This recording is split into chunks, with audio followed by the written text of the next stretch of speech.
I've reached my limit. I deeply regretted my grandmother's words. Why didn't I take my grandmother with me back then? Why didn't I try to meet her earlier, even if it meant forcing the issue? I held her frail hand that had become just skin and bones. Not knowing what to do, I reached out to someone. While waiting in the hospital corridor, I got a call from Marianne. "Oh, did you get to see Grandma? Why the heck are you asking me like that? What's going on with her? Why has Grandma lost so much weight?" "Well, idle folks can't expect luxuries like meals. If you don't work, you don't eat, you know." My grandmother had always worked so hard for us. Certainly harder than Marianne, who's always lazing around. "There's something I gotta say." "What is it?" "You're gonna have to take care of that old granny." With that, Marianne hung up. If she felt that way, then I'd take care of her. From then on, I took care of my grandmother with all my might. At first, my grandmother looked sorry for us, but over time she started to recover. We need to give those idiots a piece of our mind. My name is Alicia Sutton, a 28-year-old single woman, living at my family home with my grandmother, Josie. I have a brother named Michael and a grandfather who's hospitalized. Our parents passed away in a car accident when I was in middle school. Don't worry, Alicia and Michael. Your grandparents will always protect you. With that, my grandmother held me until I stopped crying. I remember my grandfather comforting Michael by patting his back. From then on, we were taken in by our grandparents. Losing their only son and suddenly taking in 2 growing grandchildren must have been tough on them. While I actively helped out my grandparents, Michael, who was in high school at the time, started to clash with grandfather. I never wanted to come to this rural place in the first place. It seemed Michael couldn't accept the fact that he had to transfer schools because of the move. That being said, I wouldn't say my grandparents' place is that rural. It's in a regular suburban neighborhood with no transportation issues. However, where we used to live, there were places to hang out nearby, but after moving in with my grandparents, those places became distant. Probably why he wasn't too pleased.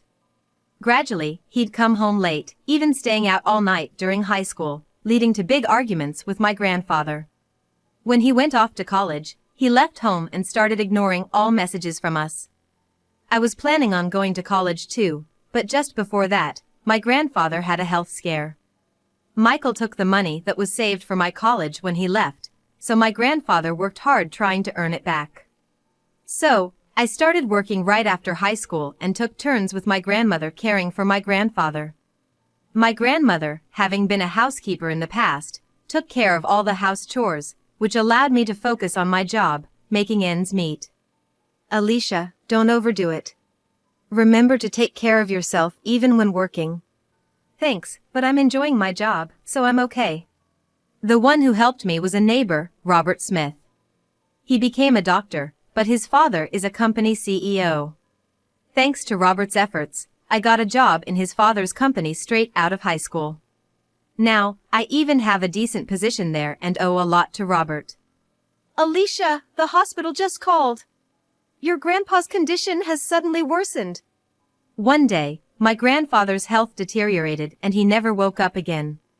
I asked Michael to come and at least see our grandfather during his final moments or for the funeral, but he didn't even show up, let alone reply. I was furious at Michael, but supporting my grieving grandmother was my priority. Michael finally showed up when we had finished dealing with our grandfather's possessions and things had calmed down emotionally. Hey, long time no see. Wait, Michael? Is that really you? Forgot what your brother looks like? That's heartless.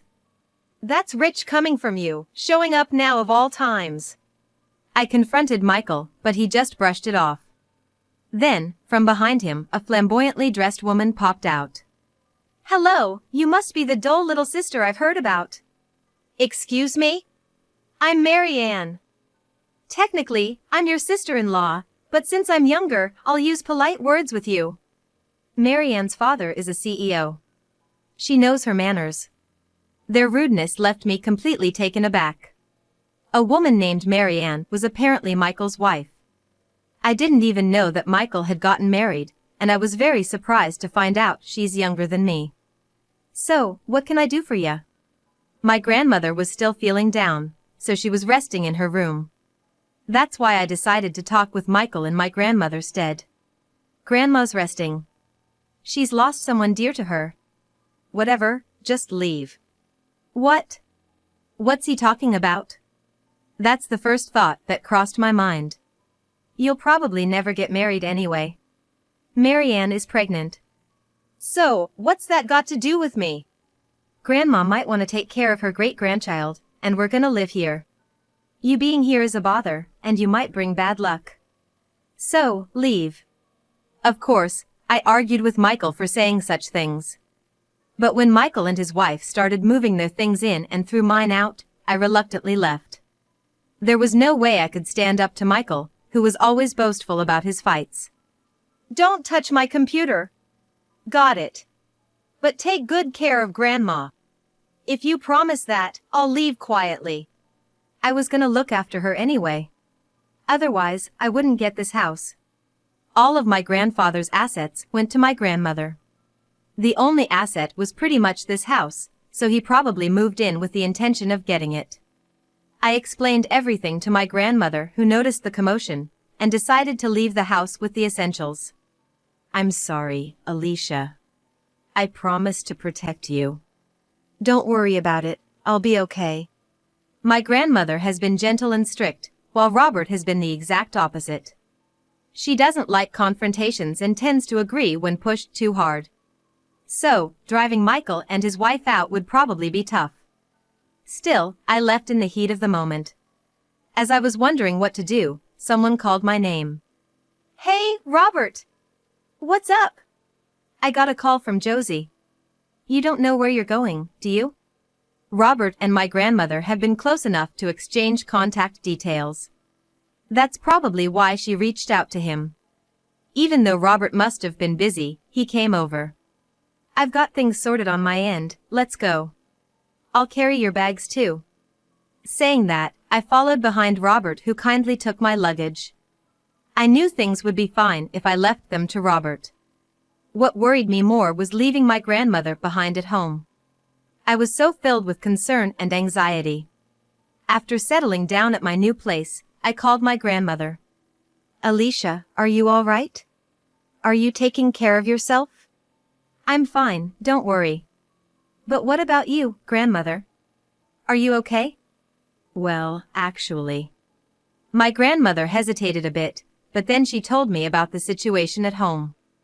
Apparently, Marianne was using her pregnancy as an excuse to not do any house chores and just lazed around on the couch all day. Sometimes, she even left in the afternoon and didn't come back until nighttime. What's Michael doing? He seems to be working, but he doesn't contribute any money. Moreover, Marianne says that since he can't earn much, I shouldn't complain. It seemed like Michael and Marianne were ganging up and being unfairly critical of my grandmother. By the way, they seemed to be using the savings I had deposited when I lived with them. I'm sorry for using it without asking. It's okay. Use the money in that account as you see fit. Thank you. I truly am sorry, Alicia. By the way, doing all the household chores at my age is really tough. Indeed, even though my grandmother can handle housework, she's already 75. When I had lived with her, we used to share chores once I got used to my job, but it seemed Michael and his wife were piling everything onto my grandmother. After ending the call with my grandmother, I called Michael. It seemed to be his lunch break, so Michael answered pretty quickly. What is it? I heard from grandmother. You're not contributing money and pushing all the housework onto her, especially after we just lost grandfather. Shut up. We're the ones taking care of her. You, with no marriage in sight, should just keep quiet. And with that, Michael hung up.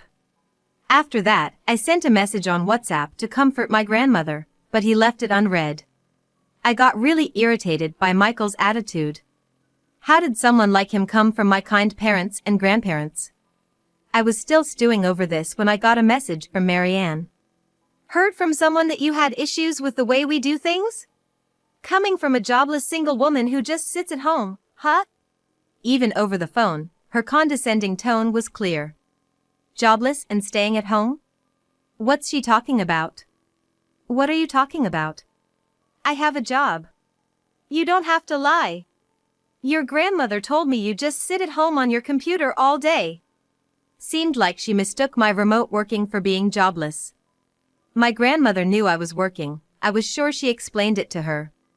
Yet, Marianne, who's younger than me, didn't seem to get it. You're just jealous because we took the house you wanted to stay shut in.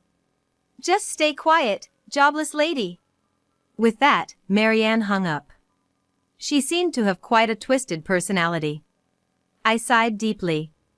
From then on, I couldn't get in touch with my grandmother and became increasingly worried. Alicia, is Josie all right? Robert suddenly asked me this after days of my growing concern. Sorry, what are you talking about? About 2 weeks ago, Josie came to our hospital.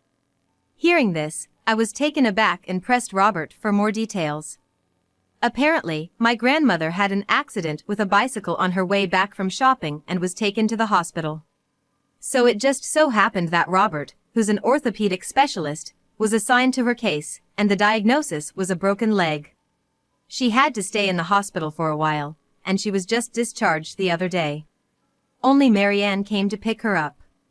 Moreover, Marianne was berating the grandmother, so Robert stepped in and intervened, as he told me. Why didn't you tell me sooner? I'm sorry. Josie asked me not to worry you and to keep it a secret until she was discharged. Also, I did inform your sister-in-law Marianne, but she said you were too busy to come. I had indeed been busy with work the past few days. So, Robert just took her word for it. I immediately reached out to my grandmother and Michael. However, I couldn't get through to either of them, so reluctantly I called Marianne, who responded with a clearly annoyed tone. Ugh, it's you again? Why are you so persistent? I heard grandmother broke her leg. Oh wow, wonder who spilled the beans. Anyway, why is it any of your business? Of course, it's my business. I'm gonna visit home soon. I can't deal with you, so I'll ask grandmother directly. Her attitude was, as usual, infuriating. I didn't want to leave grandmother in her care, but Marianne was like, you can't. If you want to visit her, pay a fee. $100 an hour. If you can't pay, you can't see her. Marianne then hung up. I still went to my childhood home, but she pretended not to be home and turned me away, making it impossible to see my grandmother. My days of worry and frustration changed when I got a rare call from Michael. Hey, you still living that miserable life of yours? That's rude to just say out of the blue.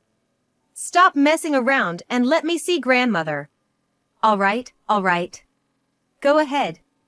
I was taken aback by how easily he gave permission. I thought he was gonna say I'd never see her again, but Marianne has settled down a bit, so we're gonna take a trip. What? We're leaving that old lady, your grandmother, to you. Oh, and when you get to the house, make sure to clean up, okay? Thanks for the cash, by the way. Michael said and hung up. His talk about money and cleaning was confusing, but what surprised me more was them going on a trip and leaving my grandmother with a broken leg behind. I quickly headed to my childhood home. Grandma! The home was nothing like the tidy place my grandmother used to keep, it was a mess. I searched for my grandmother, trying not to let the mess bother me. Alicia. Grandma! I found my grandmother in a cramped room that had become a storage space. My grandmother was barely laid out on a mattress in there. I rushed over immediately. I've reached my limit. Hearing my grandmother say this, I was filled with immense regret. Why didn't I take my grandmother with me back then? Why didn't I forcefully try to see her sooner? I held her frail, bony hand. Not knowing what to do, I reached out to someone for help. Alicia! Josie! Robert came over as soon as I called for help. He gave my grandmother a quick examination and administered first aid.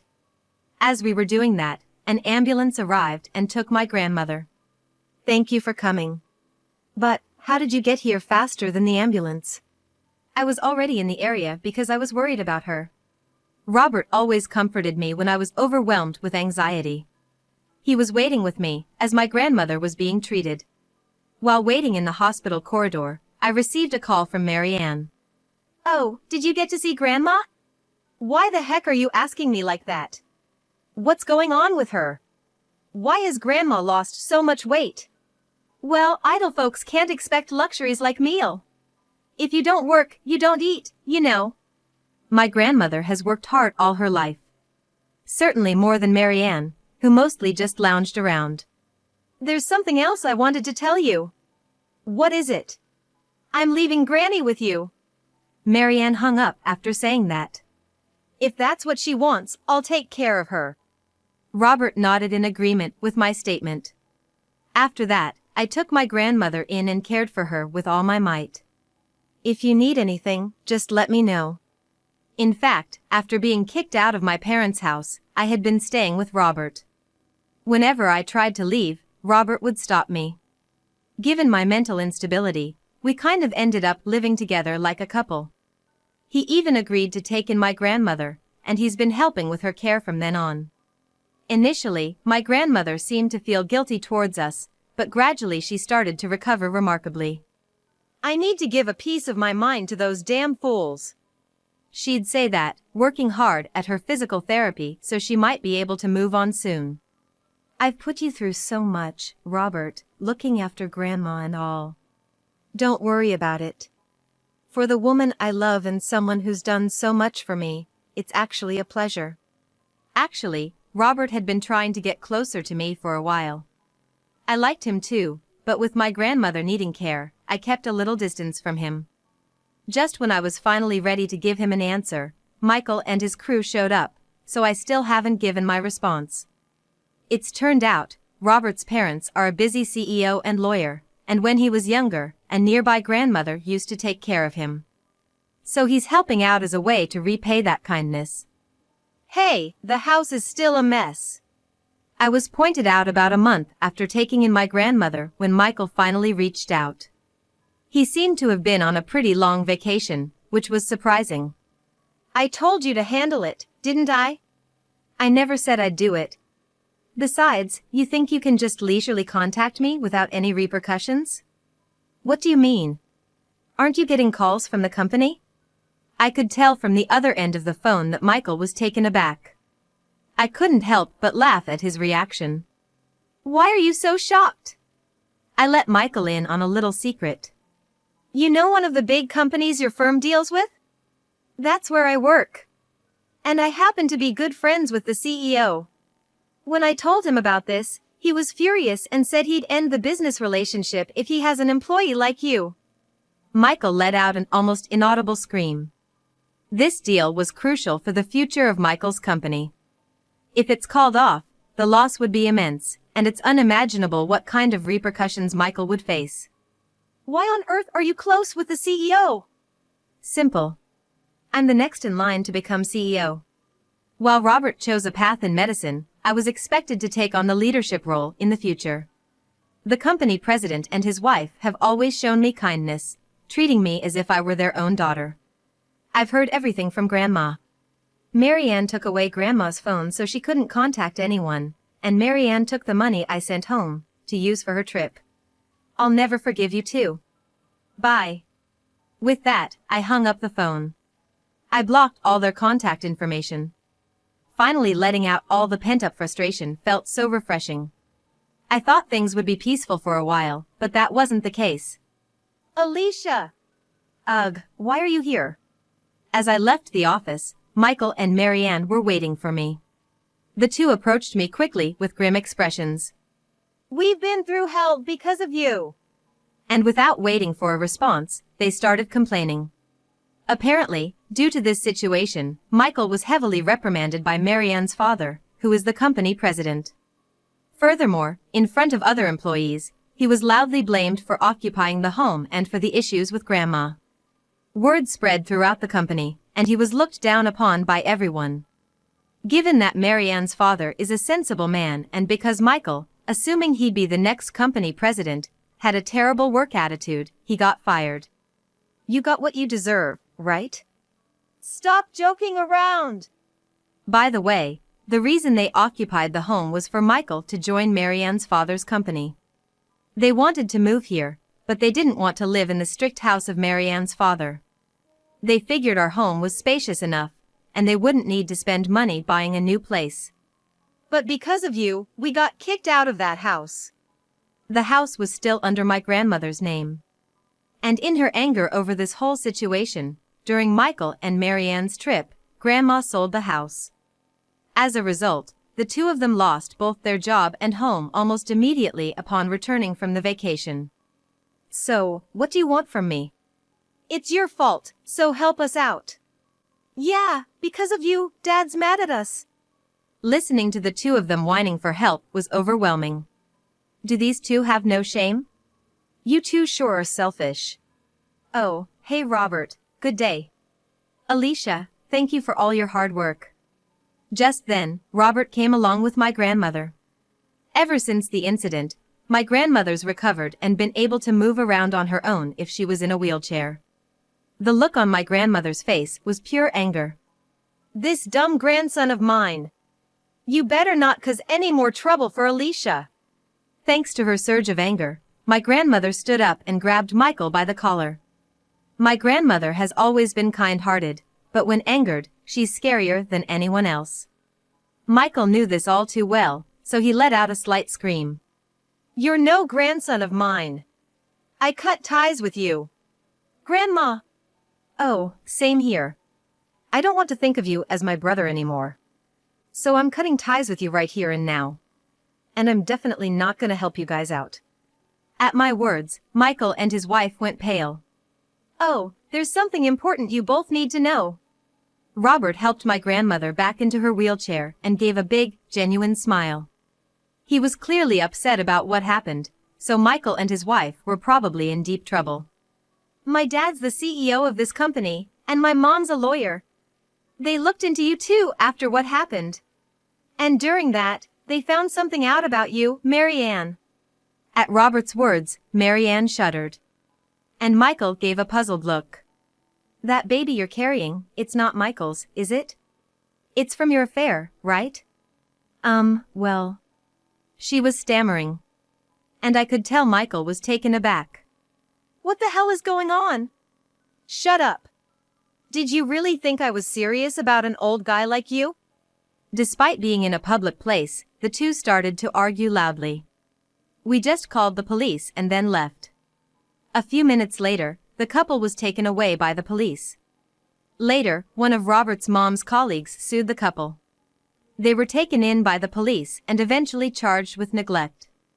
Marianne's father, a CEO on the other end, sincerely apologized for the trouble his daughter had caused. He promised not to abandon the two, so business dealings resumed. These two will surely face hell even after they're released. Several apology letters came to my grandmother and me from Michael, but we just read and tossed them away. My grandmother had burned letters from him several times without even reading them. Yet, it seems Michael had divorced Marianne. Marianne's child has apparently taken in by some wealthy couple in New York. Since they claimed they'd raised the child properly without spoiling him, we decided to leave it in their hands for now. I have gifts for Alicia and Josie. The family estate that was on sale was bought by Robert. Thanks to Robert, the house filled with memories with my grandfather was saved. Furthermore, Robert decided to live in that house with my grandmother. Robert really saved us. I just returned the favor. Besides, I wanted to be happy with Alicia. After that, I married Robert. We had been dating for only 6 months, but considering the long wait, it was quite fast. Still, we were very happy. Furthermore, I was promoted in my company, and I am now officially being trained under my father-in-law as the next CEO. Seeing me in my bridal attire, my grandmother seemed reinvigorated with the hope of seeing her great-grandchild and eventually started walking with a cane. What's up? Well, since I live in this house, I thought Michael and Marianne would come. Oh, my parents took care of that. Apparently, Michael tried to get in touch with us, but was taken somewhere by the employees who adore me under my in-laws. As for Marianne, she couldn't return home, couldn't meet her child, disappeared into the nightlife of New York, and her whereabouts remain unknown. Later on, I gave birth to a lovely son. The news set both my grandmother and my in-laws into a frenzy of excitement. The future of this boy is still uncertain, but I hope he grows up to be a kind man like Robert and not a troublemaker like Michael. I am so blessed and happy. I genuinely smiled during those happy times. Robert too had a contented look on his face. When he grows up a bit more, we should all go to somewhere for a vacation. If you say that, Grandma might get so excited she might start running again. Saying so, the time we spend laughing together is truly precious.